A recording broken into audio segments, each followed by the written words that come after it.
We're good now? Yep. Mike, we're good. We're good. Good. Hey, everybody. Sorry we're a little late. We had a couple of things we had to work out, but everything is good now. So, welcome to A Day in the Life of Men. What is it, Tuesday, January the 22nd? 22nd already. I'm Tom. Can you see us, Haywood? Yeah. Are we good? I gotta come on my cooler. And Mike. I'm Mike. Yes. Okay. I can get Mike out of his thing. Okay. What is the blue one? Hold on for 1 second. Hold on for 1 second. Can you tag me in? Just This one? Just hit that. It should say go up to some of the details. So yeah, okay, coming out close. Is that okay? Okay, why is it not? All right, hit this one right here, the arrow. Right. There we go. Okay. Okay. All right, we are finally good to go. How's everybody? We got a good camera view, Haywood? Yes, we do. Okay. Welcome to A Day in the Life of Men. We can get Mike to come out of his iPad. We'll be good. How's everybody? So listen, sorry we're a little delayed here, but we're doing some new setup. So the new setup just takes a little bit of adjusting, and we weren't here last week, but we're here now.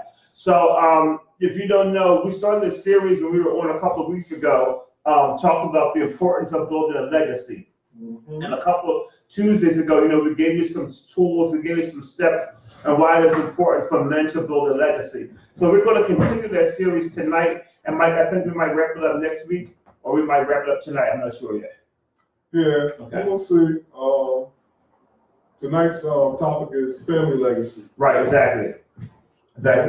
So it's really, and family legacy is one of the big ones, but I don't think a lot of people understand what you mean when you say family legacy or building a legacy for your family. But it's important, and I know Mike wants to get on talking about the name, so let Mike start, because that's Mike's passion.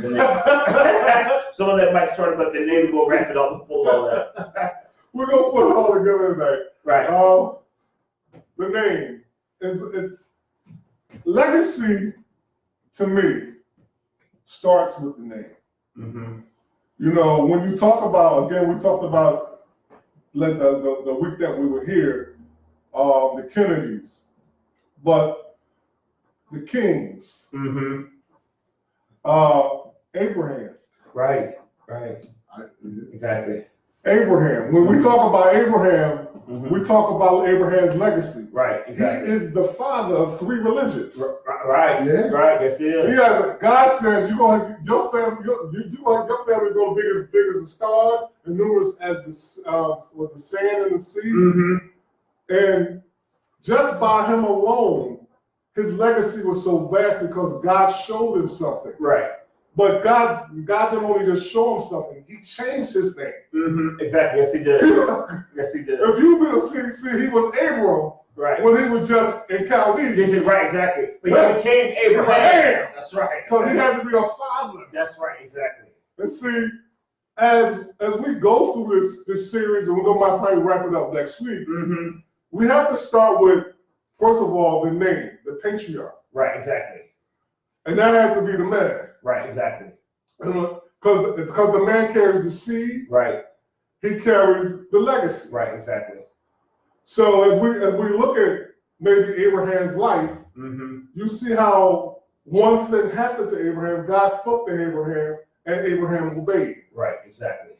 And one of the things that if you want your family to build a good family legacy, Mm-hmm. you got to teach them how to listen to the voice of God. Exactly. You're absolutely right.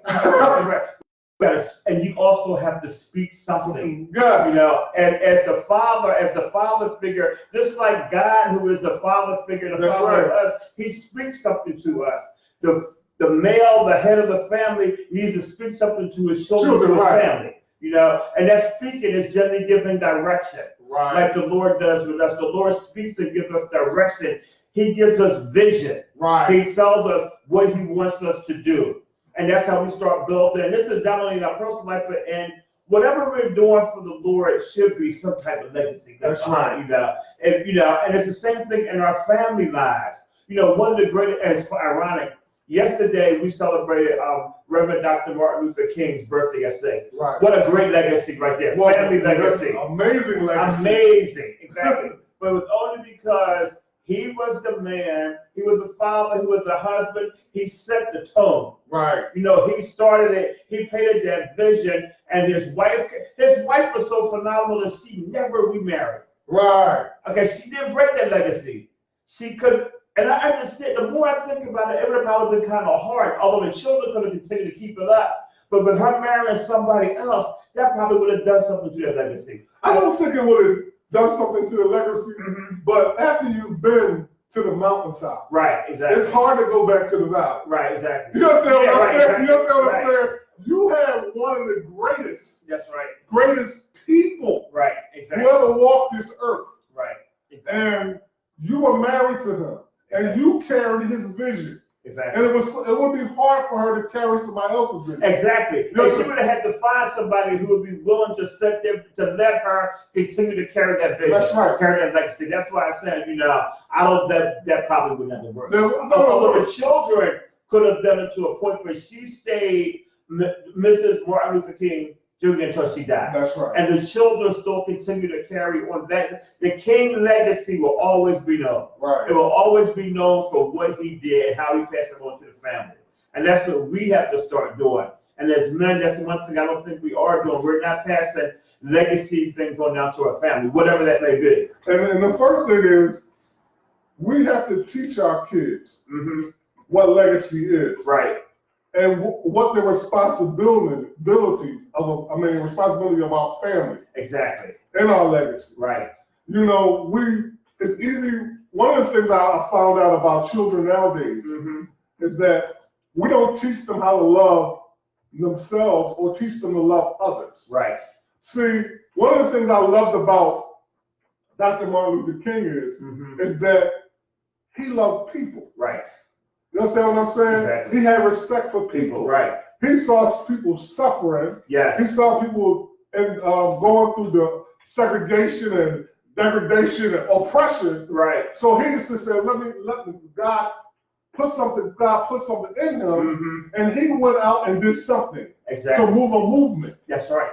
But see, but then not only did he instill it in the people, he first instilled it in his family. That's right. Because you understand something, once he had the vision, his wife caught fire to the vision too. Exactly. And then she caught it to the children. That's right. Exactly. And see, legacy is built like that. Right. From the head, as just like the oil. It flows down to the skirts of the garment. Exactly. And that's his children. Right, exactly. And now his children are still carrying on his legacy. Exactly. And the grandchildren will carry on the legacy. See, his legacy far exceeds generations. That's right, exactly. They're going to be talking about Dr. Martin Luther King 2000 whatever. That's right, exactly. You understand what I'm saying? That's right. Because somebody in his family line, grandchildren will always say, my father or my grandfather or my great-grandfather or my great-great-grandfather stood for da-da-da-da-da. And there will be another rising of a king somewhere along the line. Right. Somebody in that family bloodline is going to rise up again and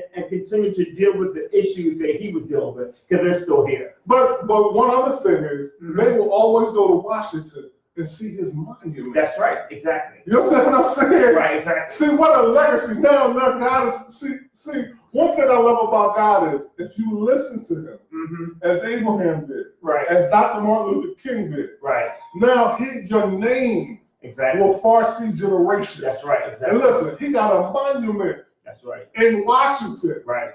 Where slaves built it. That's right. Exactly. You understand what I'm saying? You got a black man.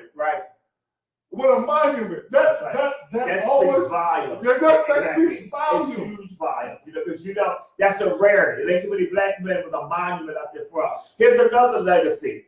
President Barack Obama. That's right. His legacy will always live because he was the first African American man president. It could never be another first. He was the first one. And then on top of that, the way he did the presidency, the way he ran the office, the things that he stood for, how he did things, That's legacy. Right. That's a good legacy, as opposed to the one who's leaving something behind. And they'll be talking about it for years, but it won't be in a good way. So, and that legacy is carried down to his wife, to his daughters. You know, who knows what his daughters will turn out to do, what they'll turn out to be as time goes by. But because as a family, and like you said, he instilled certain values into them. That's right. And those values, and that's one of the things, if a legacy, the first thing you need to do with your family is start instilling some values. Yes. If you're not instilling some values, then it's not going to work. You first got to teach people, your children, the value of right and wrong, telling the truth,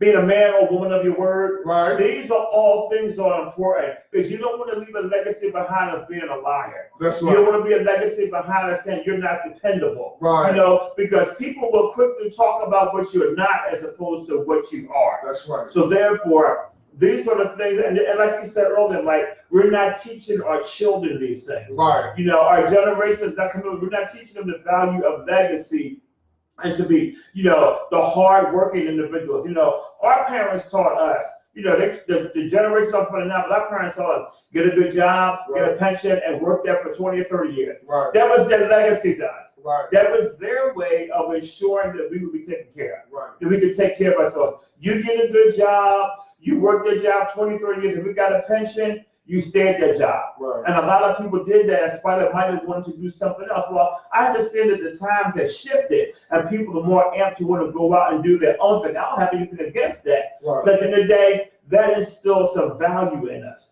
And that was a legacy that we carried on they carried on to us.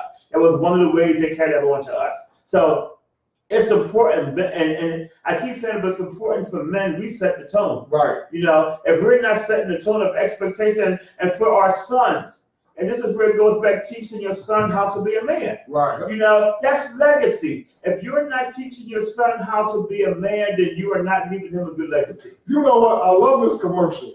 It's a Gillette commercial. Okay. About the guy from the Seattle Seahawks, and one of his sons had his arm. He has no hand. I can't remember the right. The shaving. The shaving. Right.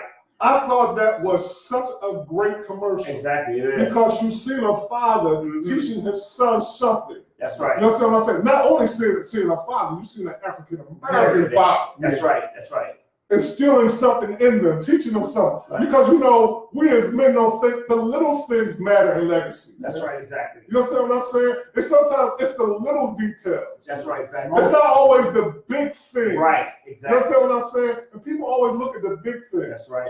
It's good that you leave them an inheritance. Right. Okay? It's good that you leave them money. Exactly. But if you don't teach them no morals, no manners, exactly, how to love people, how to respect somebody, right, exactly. You understand what I'm saying? Right. Because you could be a rich fool. Because we already got one. Listen, you could be a rich fool. That's right, exactly. And you don't want your family legacy to be tainted. Exactly. Listen. Right. And he taught his son how to overcome adversity. Right. That's the legacy that he left him. I know you're handicapped, but we're not going to. And this boy's playing football. That's right. I don't even call it handicapped. Right.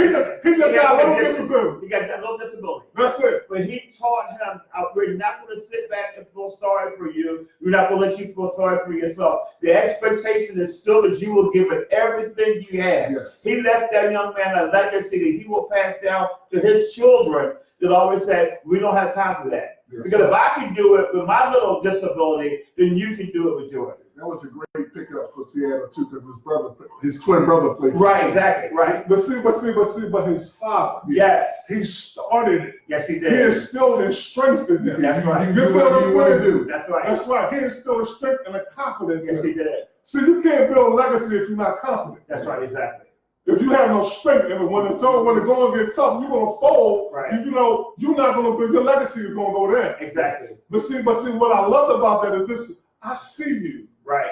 But you know what? That little disability is not going to stop you from being the man that I see you, who you are right now. That's right. Who you're going to be, right? I should say. Exactly. And that's the thing that we don't see as young men, as older men teaching younger men. Right. You have to instill in them a strength and a confidence. That's right. You understand what I'm saying? Not cockiness, right, but a confidence. That's right. Because a man got to walk on this earth with a certain kind of confidence. Yes, he does. Because you know, most of the times you see these brothers out here, I always see them, they got their head down, or they talking about some nonsense, because you know why? They don't know how to talk, or they don't have the confidence. That's right. Nobody else talks to them. And also, for an example, I'm going to go back to it, so I'm going to get off a little bit. Okay. I was watching the fight, Broner, Adrian Broner.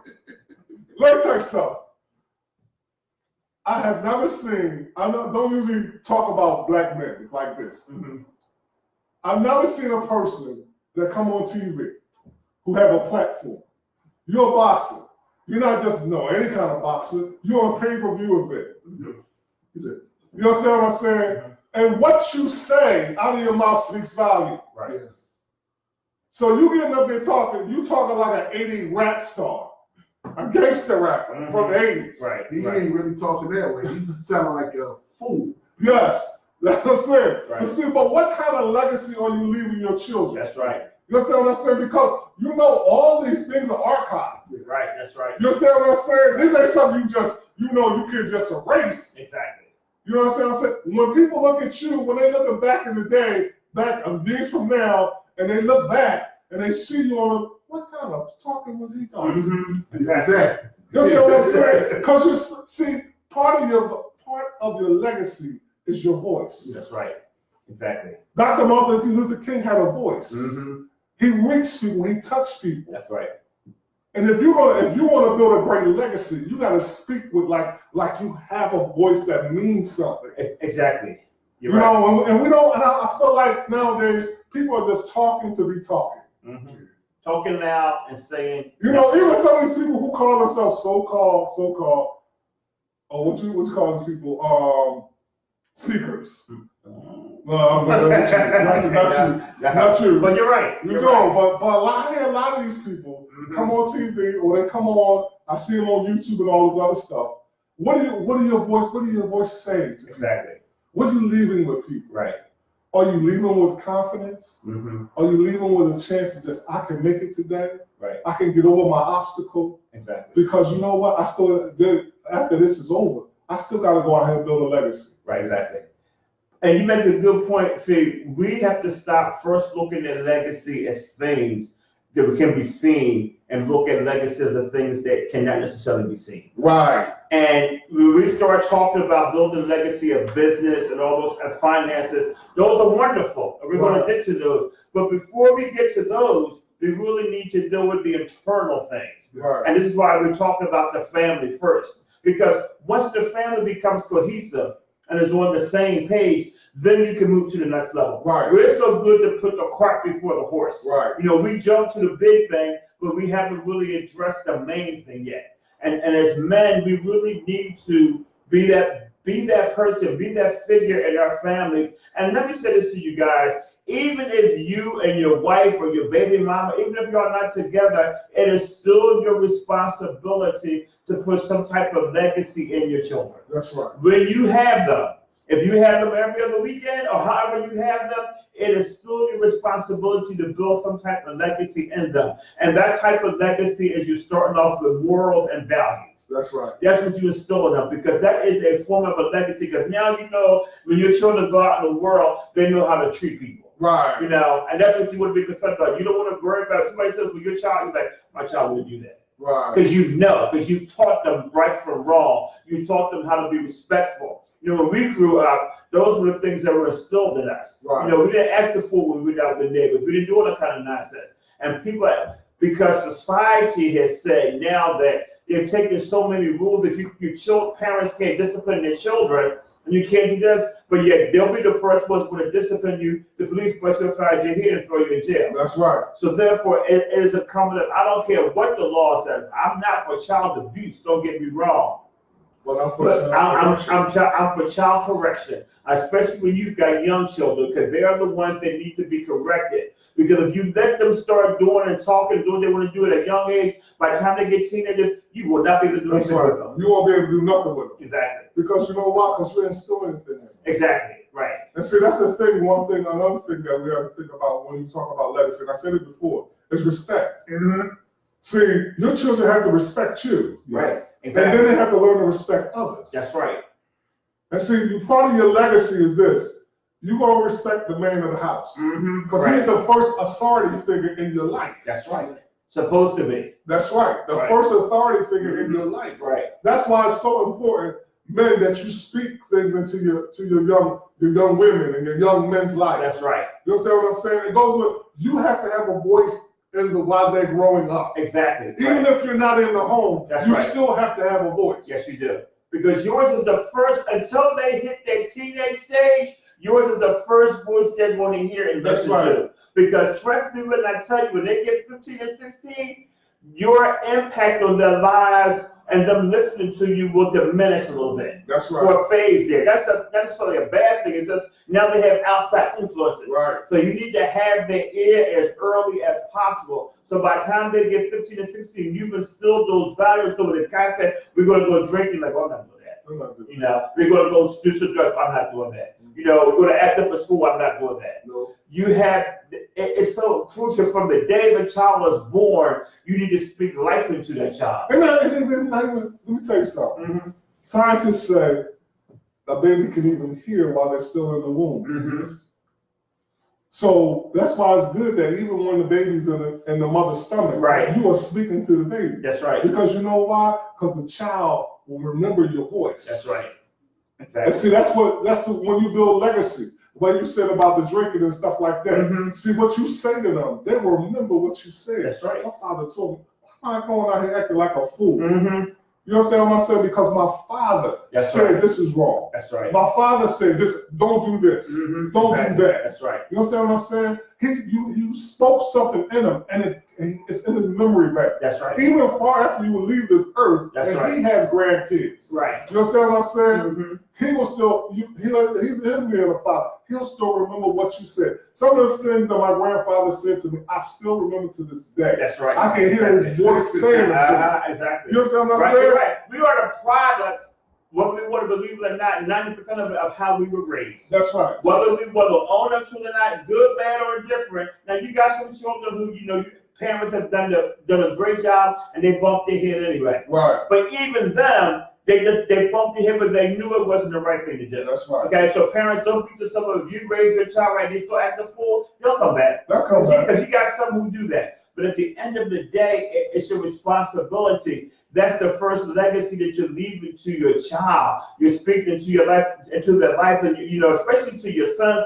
but even more so to your daughters. Oh, yes. Because if you're not telling your daughter that she's beautiful, if you're not telling your daughter that she's smart, if you're not telling your daughter that don't let no man treat her like any other kind of thing, if you're not showing her how she should be treated, then how is she supposed to know? That's right. And this is what's getting me. Young ladies don't know how to be treated because their father never showed them. And if you're married, and you and the wife in the house and brother, she should be able to watch how you treat her mother. That's right. And she should be able to watch how her mother treats her father. So when she becomes a wife, she'll know how to do it. But she'll also know what to expect from a man. Right. And they don't have no expectation now because people aren't getting married, everybody shacking up, everybody got a baby daddy.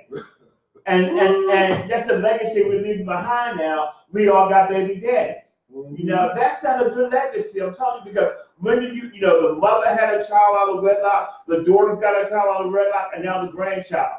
That's the legacy that you're leaving behind. That's not a legacy you want to leave behind. You know, the more we talk to you, know, people say young people don't listen. Yes, they do. We're just not talking to them. We're just not talking to them. You know, because you know what we're talking at them. That's right, exactly. We're not talking to them. That's right. And see, that's part of building your legacy. You have to sit down and talk to your children. That's right. You know, you have to, like I said, again, instill things in them. Right. That, like I said, beyond just saying, go get a good job. That's right, exactly. That's what I'm saying. Right, exactly. You can't see, because we're so fixed on the money. I'm not saying nothing wrong with money, because money changes things. Right, exactly. But your attitude about money, your attitude about people, your attitude about yourself. Right. See, your name should be carrying weight. It should. And one of the things I used to tell my daughter, and I still say it, and I say it to her again, still say it to her, I said, whatever you do out there, it represents your family. That's right. Because you carry my name. That's right. Until Boaz comes and you take his name, you carry my name. That's right. And even still, you're still my daughter. That's right, exactly. You are. She's right. You're absolutely right. She is. And they don't see that. Because when you mess up the name, you've messed up the whole family name. Because now they're not just talking about you. We knew that was their Waters child. You know they're a little crazy anyway. You know, because they do. All it takes is one bad thing, and just because you may have did it, but now they're talking about your whole family.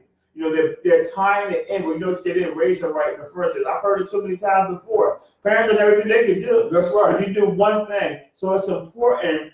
And with legacy, don't always be disciplinarian as necessary. But if all you're doing is discipline and not love it, that's a problem. That's right. Because some people have no balance. Because if you're not telling your child when they're doing well, you're not applauding them. You know, people say, well, they go to school, they get good grades, that's what they're supposed to do.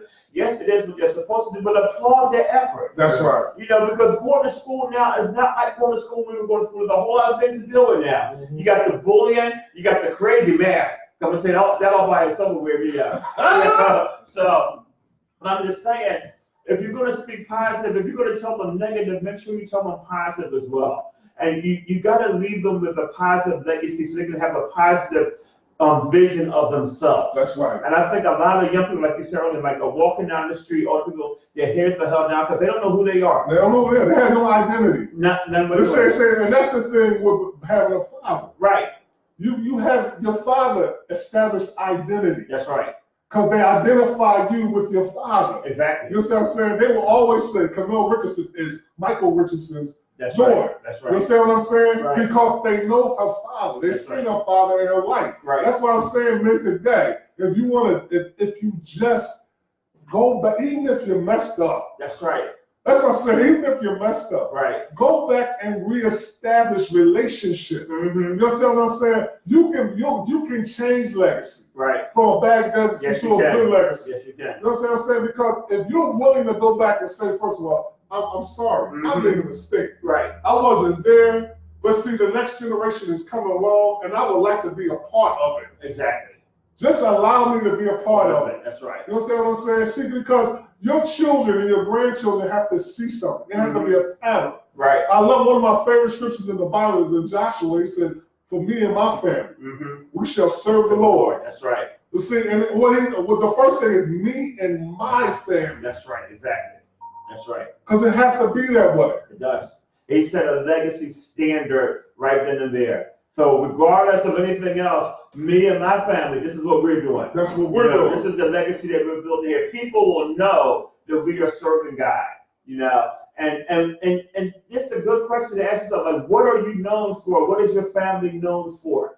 Like, what do you want to be remembered as? When people are talking about you when you're gone, what do they want you to say about the Richardsons? Right. What do they want to say about, what's the legacy? I went to a funeral last week. My adopted family in Delaware, on one of our brothers passed away, and he was in the Army, and he served in the Wilmington Police Force for 32 years. The legacy that he left behind was so powerful. The things that everybody that got up and spoke of all throughout the city of Wilmington had to say about him. Not even the stuff that the family had to say about him. And the way they honored him, the way the police escorted the body to the church and escorted to the cemetery. That he left a powerful legacy behind. He left a legacy of service. Right. Because everybody knew that Gil served the city of Wilmington. He served people. That's right. He served. One of the guys got up there and said to, going to be in trouble. He said, "No, I'm not going to arrest you. He said, I'm going to watch out for you. I'm going to keep an eye on you." He said that made him change his whole life around. Wow. He didn't just, there were a lot of people that I know that Gil could have locked up that he did not. Right. He gave them another chance. But then they respected him, and he kept his eye on them. And see, that's legacy. So they always remember. See, legacy is so powerful that it should be so powerful that it can't all be told. That's right. Seriously. You should leave a legacy that's so powerful you'd have to fill up a room. And even more so for people to come back and tell what you did.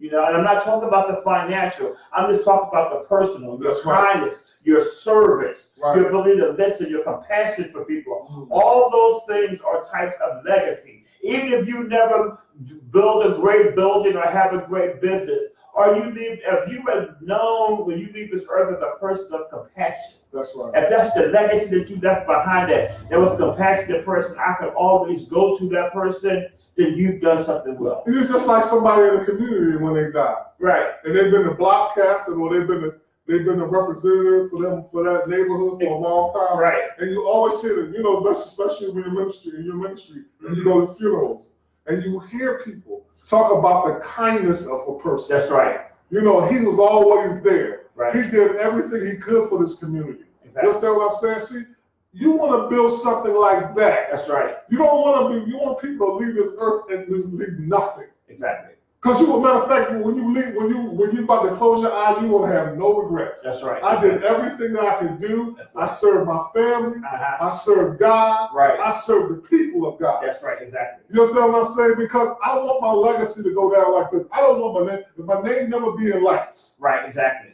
That's But right. I want my name to be known as a person who cared about people. Exactly. See, we have to get our eye off the big thing. Right. No matter how small your spirit may be, regardless of whatever, at the end of the day, make sure that you leave it better than what you found it. That's right. And that's what legacy comes out to be. And if you don't understand it, then look at the president that's in office right now. The legacy that he's leaving behind is not a good thing. And you think that people are talking now, wait till he gets out of office. That's right. Because those who won't say anything now will have a whole lot to say when he gets out of there. He's not leaving a good legacy. He's leaving a legacy behind of being inconsiderate, acting like a child, don't care about anybody but himself, selfish. That's the type of legacy, a presidential legacy that he's leaving behind. The stock market has gone completely crazy. People are not getting paid because he can't have his way. That's not presidential behavior. That's not a legacy that I would want to have follow me. President Barack Obama, he's been in office over 2 or 3 years and they still haven't said nothing. There's nothing they can say. Nothing to say. He left a very powerful, clean legacy that a president should leave. Even the presidents before him that I might not necessarily agree with, but the Bushes. Yes. The Bushes were decent people. Decent I didn't people. agree with all their politics. That's But right. at the end of the day, the more I got to know about both of the Bushes as presidents, they had character. Right. They had moral fiber. Yes. They did, Yes. I respect them both because they did. But it's hard to respect a man in office now who's blatantly showing that he don't care. Don't care. The Bushes left a powerful legacy when they left the White House. They will always be remembered as being compassionate people for what they have done even when they left the office. That's right. Joe Biden Yes. is leaving a powerful legacy. This is a man of compassion. This is a man who watched his son die, watching his children die. He served his community. He's leaving a legacy, a good legacy. Mm-hmm. When you're in that kind of position, you need to leave a positive legacy behind. You don't want your name going down in mud. That's right. And if your name does not mean that much to you, then you need to check yourself. And That's right. let me say this. Growing up without a father is very devastating. That's it. Because I had to find my identity. Right. I had to personally find my identity because I had no idea who my father is. So for years, I was just trying to become something I wasn't even sure what I wanted to become. Right. There was no direction there. There were people in life, but at the end of the day, they just weren't there. And eventually, it all came together, but you do your children a disservice if you don't allow them to have that identity and their legacy. That's right, because like I said, your father establishes the family name. Right. His name carries on, especially for young women. Right. Because that's the first male figure that they're gonna see. That's right. And like you said before, when a man comes to them, Mm-hmm. they're looking for the same kind of character. That's right. That was in their father. That's right. And I love what you said about if there's two parents in the house, she's going to be looking for somebody who can treat her like her mother was treated. Right. If you treated her mother with respect, with love, Mm-hmm. you ain't tip out on her mother. That's right. You see what I'm Right, saying? exactly. You came home every night, Right. and they see you sit down and eat together, see you talk, the communication, even if they see a little argument. Right. But they see what love is. Exactly. See, you got to understand something. When you are a man, you carry a big weight. Yes, you do. It's a big weight. It is. But you know what though? It's a fulfilling weight. Yes. Because when you look from generations from now, I always look at I'm gonna get tongue tied again. But I always look ahead. I said, what are my grandkids gonna think of me? Right. You understand what I'm saying? Right. What are my great grandkids gonna think of me? What are the things that will be spoken after I leave this earth? Right. Because that's when your legacy is more powerful when you leave this earth. It is. You're absolutely right. So what are they gonna say about me? That's right. You understand what I'm saying? What are they going? How are they going to sit around? I remember my grandfather used to do this. My grandfather used to do that. He used to talk to me. That's right. You understand what I'm saying? That's right. These things, they're more valuable than money. Right. Because one thing you do is you build a memorial in their heart. That's right. Exactly. See, you know, it's good that people go to the graveyard. And don't get me wrong, but I always said this today to somebody. I said, it's all right that people that go to the graveyard to visit the tombstone. But I don't want to visit a tombstone. But you know what? Because his memorial was in my heart. Right. When I think about him, my grandfather, when I think about my grandmother, you understand what I'm saying? Exactly. Because it warms my heart. Right. See, that's how you want your children and your children's children to think about you. Exactly. And see, we so far trying to get money, we're trying to do all this, we're trying to do all that. You build a corporation, it's good. Right, exactly. But what kind of loving legacy are you leaving your children? Exactly, because that's the thing that matters the most. That's it. You know, the money will disappear. That's right. I tell you, the money could be gone in a second. That's right. But if you haven't left a legacy of love and compassion, you know, fond memories. My mother's been dead about 23, almost 24 years now, and I have not been to her gravesite for a variety of reasons. But one of the things about it, when I think about my mother, and I want to talk to her, I just talk to her. I don't even go to the gravesite. Right. Yeah, it's funny. This morning I was getting dressed and I started thinking about her, and some of the finest memories of the things that she taught me. Right. We didn't always see eye to eye.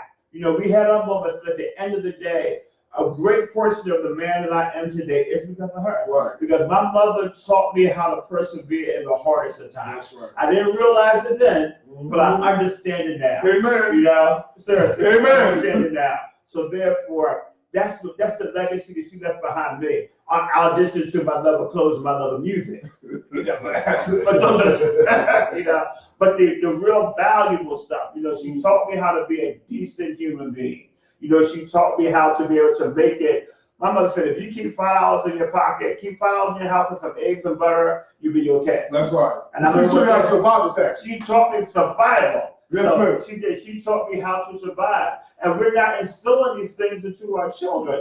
And outside, you said something great about being a man, but add to being a man, being a father. Right. Because now when you add that responsibility on, it's a whole new ballgame now. Because what you do by yourself is one thing. Right. But once you bring children into the mix, it's a whole new ballgame now.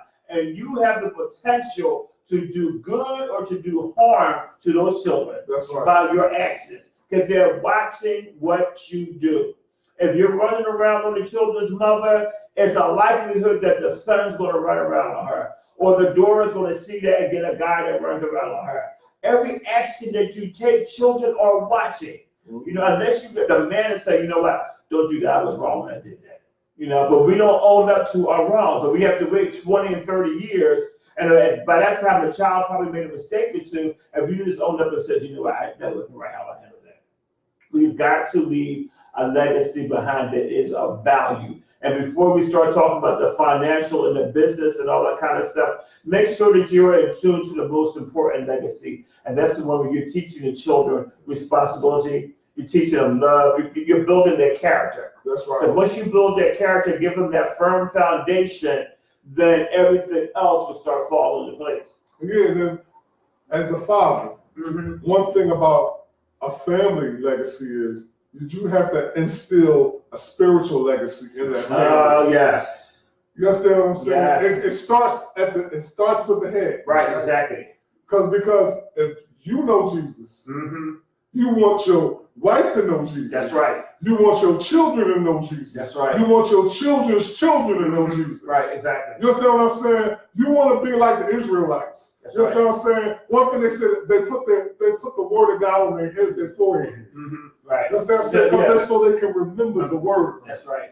You understand what I'm saying? That's so right. you have to instill those things. That's Remember, right. because you know, as they grow and they grow up, you have a planted seed. Right. Even if they stray, they're going to come back. Because the seed of that seed has been planted in them. Right, exactly. You understand what I'm saying? You teach a child right. the way they should go. That's right. And they will not depart. They will not depart from this. Exactly. They will not depart from the ways of God. Exactly. You know, even if they slip up and try to go to another religion. Right, exactly. But they don't eventually come back. They will come back. Because you know why? Because you instilled in them from the beginning. That's One right. thing I loved about, again, my grandpa, father, my grandmother, they instilled us a spiritual legacy. Right. They taught us about Jesus Christ. That's right. They showed us how to pray. Right. You understand what I'm saying? That's right. They took us to church. They didn't just take us to church for form or fashion, because Right. they believed in Jesus That's Christ. right. Exactly. You're right. You're absolutely right. And and that's what I'm not seeing, because these aspects we done took. Let me put this. They done took prayer out of school. So most of them don't know who Jesus Christ is. That's right. You know, people. These young people never went to church. The whole generation never went to church. That's right. I can't even imagine that, because I remember us being there from 11 to 11. Exactly. Revival was 2 years. Sometimes a month. But you know what, though? But it was good for us. That's right. You understand what I'm saying? It was good for us. Because first of all, it established a foundation. Yes. Yes. A spiritual legacy, a foundation. That's right. See, after they introduced us to Christ, and they showed us, going to Sunday school and working and serving in the church and stuff, it stayed with us. Exactly. And that part of it showed the love of Christ, and we had the compassion for people. Exactly. Because once you have the compassion, and once you know the love of Christ, you'll have the love for people. That's right. And nowadays, I don't see that. You don't see it. Exactly. You don't see. I see all the selfishness. I see all the cruelty. That's right. I see all the people, kids just going astray and not coming back. You know what I'm saying? Because you know what? Because nobody instilled them a way to get back. That's right. Exactly. And they don't even know their strength. They don't even know their strength. They don't even know their strength. Exactly. See, that's the problem with families nowadays. Right. Exactly. Go ahead. The woman that I consider to be my grandmother, I never met my actual grandmother, but the woman I consider to be my grandmother who helped raise me, she was elderly. But one thing she always talked to us about God. Right. We weren't raised in church per se because she couldn't get down like that. But and I was living with her. Like I didn't start living with my mother until I was like 14 years old. Right. But she instilled that. To this day, I don't care if I'm walking down the street eating a hot dog, I have to say my grace. I never eat my food without blessing my food. I just don't. Every night we had to say our prayers. Every Sunday, Louise Williams was on with gospel music. That's it. I'm telling you. And we were saying that. We're Jerry Cleveland. Right. Mary Calvin, the hell Jackson. Those type of things were instilled in me. So although I wasn't in church per se, and but as I got out in the world, when things got crazy, I always had enough. I feel like a better word. She introduced me to God. Right. Then I had to go. It took me a while to find God for myself, but I always knew there was a God. Right. Even when I wasn't acting like it, when things got crazy, I would always pray, and I would tell other people, "You need to pray." They're like, "Well, I ain't praying." Well, but in me, it always says something like, "You need to pray," but we're not instilled, like you said. The worst thing that we could have ever done is taking prayer out of school. Right. That's just ridiculous to me, because now we don't want to be offensive to everybody. Right. Well, here's the solution to that. If your child is of another religion and they don't want to pray, then you tell them that at home the school needs to deal with that as a basis. All those who want to pray, we're going to say the prayer. That's right. If they don't want to, no harm, no foul. Well, remember the moment of silence? Right, exactly. That was your time. That's right. To pray. Exactly. So whoever you want to pray to. Exactly. That's what I'm saying. Now we done took that out of school. We'll have nothing. We'll have nothing now. Let's see, that's the thing. If you don't instill it in their home, right, exactly. They won't get it in school. They won't. They won't. No, listen. I remember the neighbors used to be were Christians. Mm-hmm. And they would talk about God. That's right. But you know what? We don't have those kind of neighborhoods no more. We don't. And you talk about God now, the people look like you crazy. That's right. They, you know, I'll throw something at you. I will throw something at you. I have never seen a generation or a time, and I'm not just talking about the millennials. Yeah. I'm talking about before them. That's right. You know, because this thing is going on, you know, for a while now, where, you know, people don't want to. If you talk about God, it's almost like you could, they would have put you in prison. Yeah. You're infringing on people's rights. Well, we know what. Well, when y'all go to hell and I'm in heaven, whose rights are you infringing on? Okay. Just remember, when you get down there, I hope you remember when I try to tell you something, you said I was infringing on your rights. Oh, prison? That's right. I'm sorry. You're right about that. That's the truth, you know, because, and I know I don't be trying to not trying to change this topic, but I'm getting so tired of the fact that the non-believers have more rights than the believers. That's right. That we can't express our religious belief without being persecuted behind it. For those who have none, they get the right. Well, we don't have to deal with that. If you're a Muslim, that's between you and God. That's right. But if you can boast of your religion, I scared to boast of mine. That's right. And that's all I'm saying, you know. So it's crazy. Where are we at? We almost have time. No, we still got some time. It's 8:04. Okay. Okay. Like 10 minutes. Okay. But so, you know, like I said, we were talking about the legacy. We're going to take a not necessarily a break, but I just want to shift to talk about something else real quick. I posted the other day our you know, last year we started this working on our mentoring program. Mm-hmm. And my brother's keeper, God's gonna bless you real good. Thank you. I was thinking it first. And it's cold too, so we have a water. So last year we started this initiative called My Brother's Keeper Mentoring Program for adult men between the ages of 21 and 50. Well, because some things, you know, you always start something, you map it out. Then I had to have surgery, so we sort of put it on the shelf. Well, we picked it back up again. And to the point we picked it up again, we've gotten a lot of traction in the past couple of days. I can't really get into all that right now, but what I am saying is that we're still looking for mentors. So if you are a man, no offense, ladies, but I'm looking for men mentors, professional, white collar, blue collar, I don't care. What we're looking for is men who are willing to work with other men who maybe come out of the prison system, or maybe men who are working and they just want to go to the next level. That's what My Brother's Keeper is all about. So if you're interested, I'll post the flyer again. Please give us a call, and then we're going to have a meeting and show you all the criteria. And then because we have mentees who are waiting. Right. So we really want to get this off the ground, because I will say this, and I can't say much more. God is blessing us right now in a way that we can't tell you. Mm-hmm. You know, sometimes, you know, you have to wait until the right people come together and the right doors are open, but God has opened some doors for us that will allow us to really begin to do the things that He's called us to do. So we're excited. We're extremely excited about the mentoring program. So please, you know, you got some skills there. It's not going to require a lot of your time. I think we're looking for you to spend maybe an hour a week with your mentee. You can talk to them on the phone, meet them in person, however you want to do it. But be a positive influence to that person who's trying to get to another level or who's just come out of a bad situation. My Brother's Keeper. Yeah, and the people that are coming, the men are coming. Mm-hmm. I want you to know this is serious, because you are speaking into somebody's life.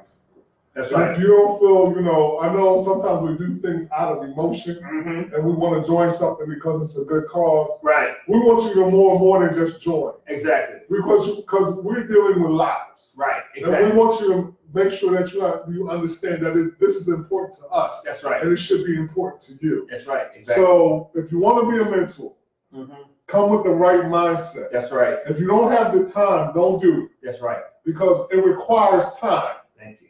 And it requires effort. It does. Thank you. And so, you know, a weird time, we're very excited about that. Like you said, you told me something today. Doors are opening for us.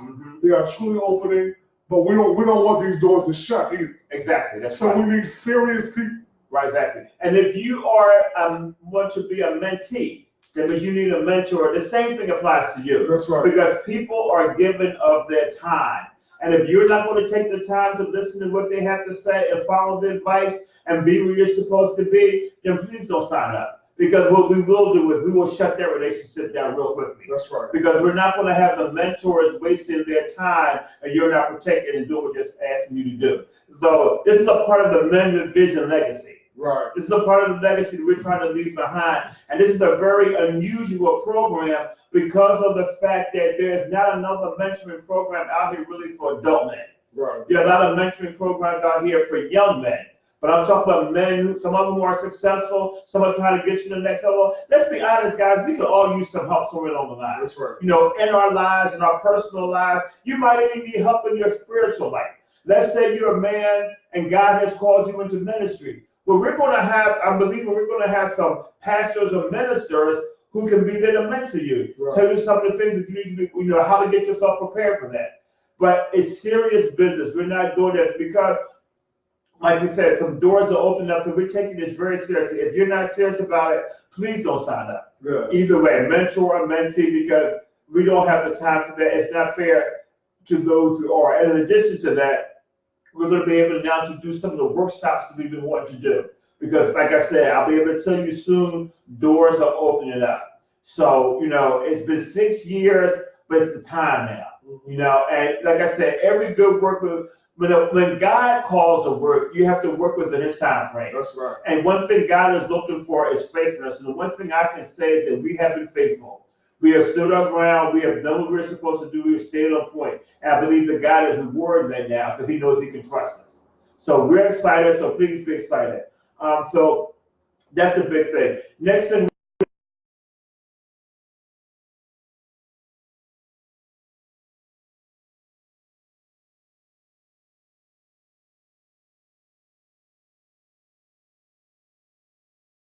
August or September. We just want to get that out there early. We're going to open up this year to some sponsors. If you want to be a sponsor, if you want to be a vendor, we're going to have a package out there where you can, you know, pay to be a vendor, pay to be a sponsor. You know, so these are the things that we're doing. We've got a couple of workshops we're going to do. And most important of all, we have a spiritual message or a preach message that Mike's going to do. So we'll give you the date of that, but Mike's going to preach. We just have to put the date together. We want men to come out because with all the things that we do, it's still a spiritual thing for us. And it's all, the vision is twofold, leading men back to God and helping them find the vision for their life that God has given them. So we still got to get the preach word out there. So we got some great things coming up. So just stick with us.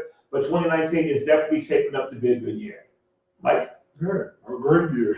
A great year. So, you know, we're gonna end the program. Yeah. I know that we came in a little late tonight, but we just want you to know, we just want to encourage you tonight. First of all, especially and I'm gonna go here, I'm gonna go left with this. Go ahead. Because I have to. You were saying The 800,000 workers who are out there right now. Yes. I want to pray. That's what I want to do. Okay. Father, I just thank you, Lord Jesus, for Yes, this day you truly have made, Lord Jesus. Yes, Lord. I know, God, there are people out there who are hurting right now, Yes, God.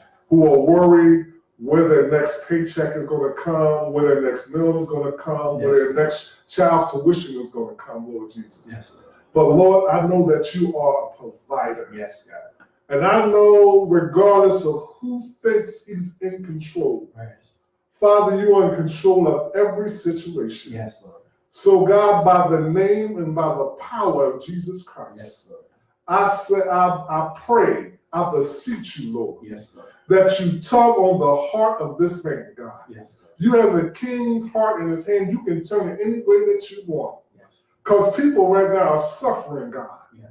And people are looking for hope, God. And I know, God, that you are, as I said before, a provider. Yes, Lord. You've never seen your children beg for bread. Yes, Lord. And some of your children right now need you, God. Yes, God. This country needs you, Lord. Yes, Lord. Father, because these people have no right to not have a paycheck coming in. That's right. So I want you to touch the hearts of those people who sit in the Senate and the Congress tonight, Yes, Lord God. Jesus. Father, convict them, Lord Jesus. Yes, Lord. Make them change their mind and change the president's mind. Yes, Lord. Because it's not about the wall right now, Yes, Lord Lord. Jesus. It's about the people and the people that are suffering, God. Yes, God. In the name of Jesus. God, I love you. And I know that you can do this, Lord. Yes, Lord. So, Father, I don't know what else to do. I have talked about it, but I'm praying to you tonight, God. Yes, God. Move on our behalf. Yes. Move on their behalf tonight, Yes, God. Lord. Lord, because they need you, Lord. Yes, Lord. We need you, God. Yes, Lord. We need you right now. Yes, Lord. In Jesus' name I pray. It is very serious. It bothers me, and I'm burdened by this. That people right now are suffering, and we are doing nothing. We're talking about a wall. We're talking about border control, people going up and down the border, but people don't have no money to even get gas in their cars. Right. Something is wrong. That's right. We gotta check. This country is going haywire. Yes. And it's going to hell in a handbasket. Yes, it is. Yes, it is. So I'm asking everybody who are listening to me on Facebook, YouTube, whatever social media you have right now, it's time to stop playing. That's right. It's been a month. That's right. People don't miss 2 paychecks. That's right. People, something can't even miss a paycheck. That's right. The paycheck. That's right. It's incredible. It is. It is the most, I'm so disappointed in this country right now. I'm disappointed in our leaders. That's right. Our so-called leaders. That's right. That they think these things are just nothing.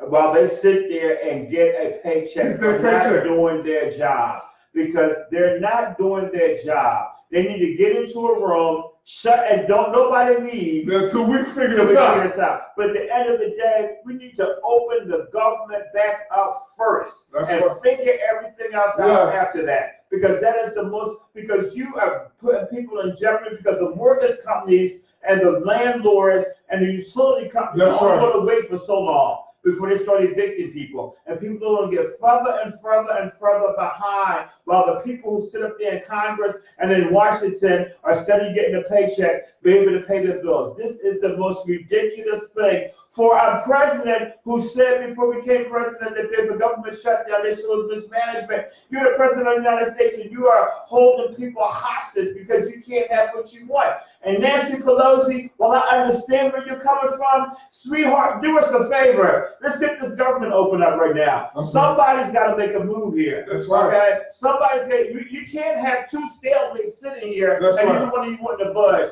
So while I understand where you're coming from, we got to do something because people are suffering. That's right. And ladies and gentlemen, election time is going to be here. You better pay attention to who's doing what now. Who's going to be the next president of the United States?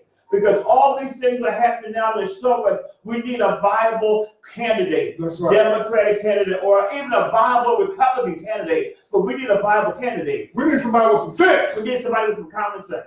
That's right. We cannot afford another 4 years of Donald Trump. And I was saying his name out, I don't care. We can't afford another 4 years of Donald Trump. We can't. And if you don't understand the impact, maybe because you're not being personally impacted, but who's to say that you won't be down the line? If you're flying a plane and TSA workers are calling out, you're putting people's lives in jeopardy. That's right. Whether you want to believe it or not. This is complete nonsense. This is non-presidential behavior. And they should not be getting paid until somebody comes up with a solution. And the only solution right now is to open up the government. And that's right. And then when you open up the government, make sure they give them their paychecks on the same day you open it up. That's right. Cut the checks. And give them their backpack. That's right. Cut the checks. You have the audacity to bring back 4,500 IRS workers just so you can process tax returns so you can get your money.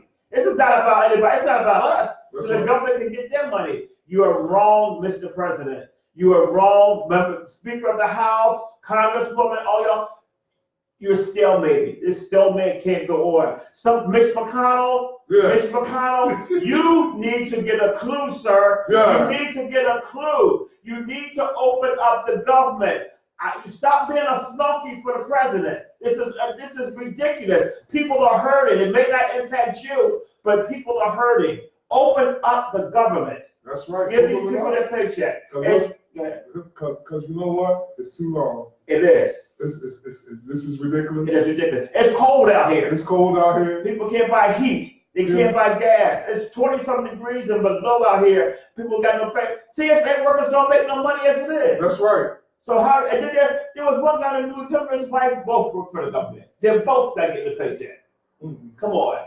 And you finish. And this is the United States of America, the land of the free. Allegedly, there ain't nothing free about this. You're holding us hostage. That's it. Yeah, and if you do that to them, what are you going to do to the rest of us? That's right. Enough's enough. Enough is enough. I'm sorry we had to go off. No, we're not sorry. We're sorry. No, I'm sorry. I ain't sorry. I'm sorry. I didn't apologize for it. But this is what I want to say too. So all of those, and we're going to leave with this.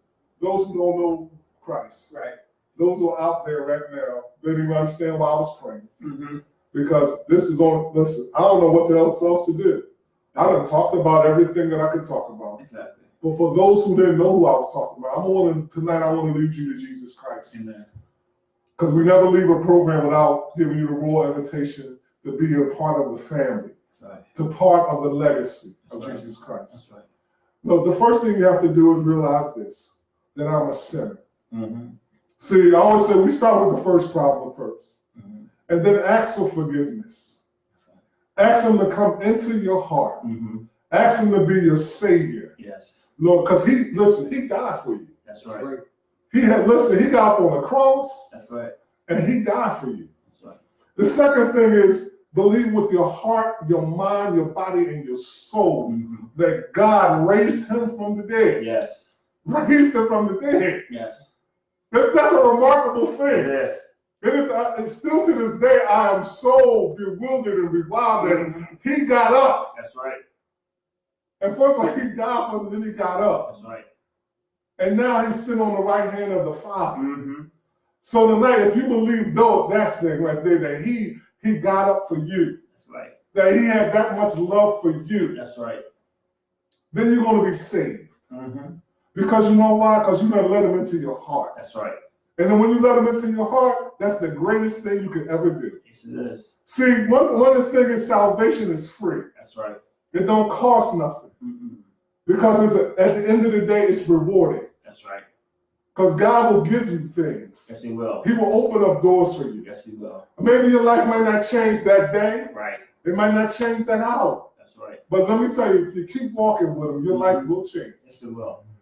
The third thing is, and this is the most important thing, after you have accepted him as your Lord and your Savior, that's right, ask him to lead and guide you to a church. That's right. That preaches the word, the unadulterated word of God. That's right. A true doctrine.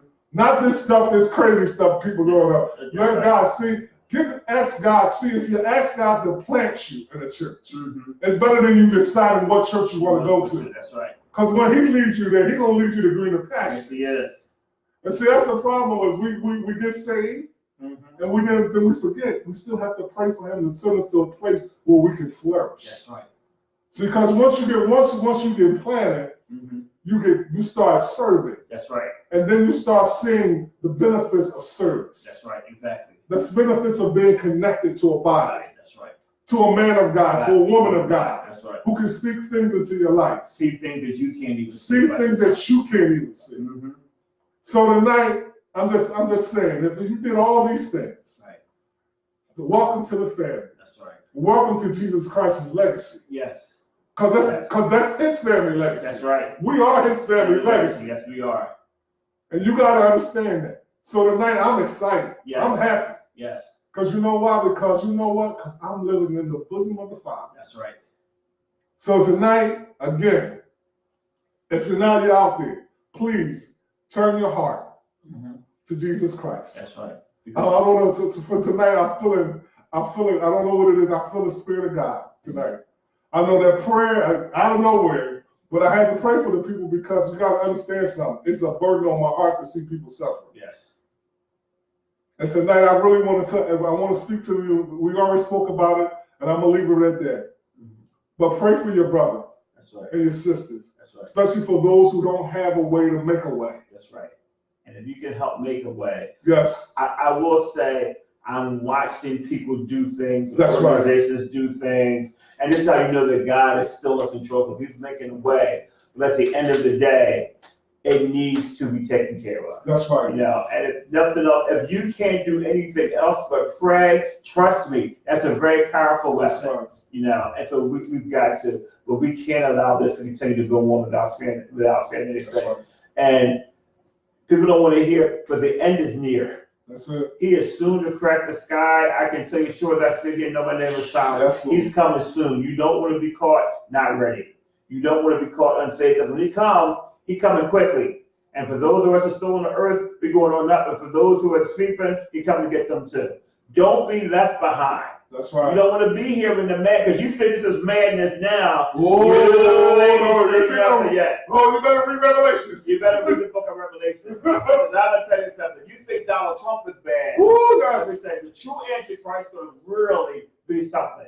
So not to scare you, but yes to scare you. Yes, sir. If it's scaring you to get you saved, then it works. Because at the end of the day, this is where we're living at. So thank you all very much. Thank you very much. Mike, welcome back. You know, welcome back. What is tonight? Welcome back. Hayward, thank you for coming. Next week we'll finish our series on the legacy right. building. We're going to tie in a couple things. We're going to talk about financial legacy. I think I'm going to try to get Super Dave on next week, because Super Dave does a lot with real estate and investing. So I think we're trying to get him to come up next week and talk to us. Right. We can talk about financial legacy, and then we'll work on the following show. So we're excited. You be excited. Please be safe out there. Please wrap up, because it's cold. That's right. Okay? And if you can help somebody somehow, some way, whether it's a meal, a couple of dollars, whatever it is, I pray and ask the Lord to send me point me to somebody every day to do me to help. And this was even before this. It might just be a kind word. It might just be a kind act. He might put somebody in your heart to pray for.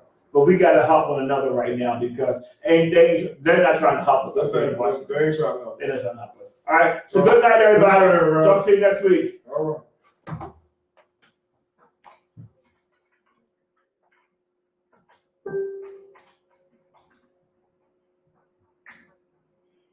We off? That was a good